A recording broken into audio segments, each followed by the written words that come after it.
Hello friend, India versus Australia विश्वकप final पर पुणी टी20 रे कंगारू दल ठारू लज्जाजनक पराजय होइछि भारत।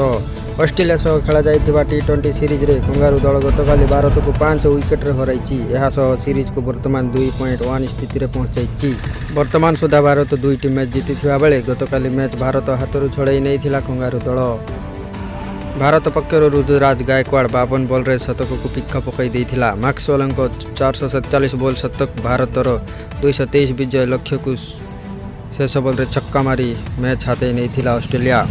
वर्षापड़ा स्टेडियम रे ऑस्ट्रेलिया टॉस जीति भारत को बैटिंग पाई अनुमति करथिले। जस्टिस जसवाल और ईशान किसान विशेष प्रदर्शन करि पारि नथिले। सूर्यकुमार यादव 29 बॉल रु 39 रन करी आउट हो जाइथिले।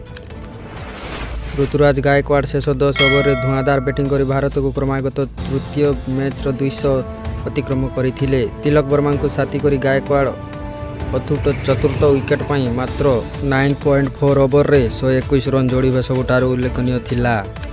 गायकवाड़ 32 बॉल रु 50 एवं 52 बॉल रु 100 रन करी खेलर जीवनर प्रथम शतक हासिल करि पारिथिला।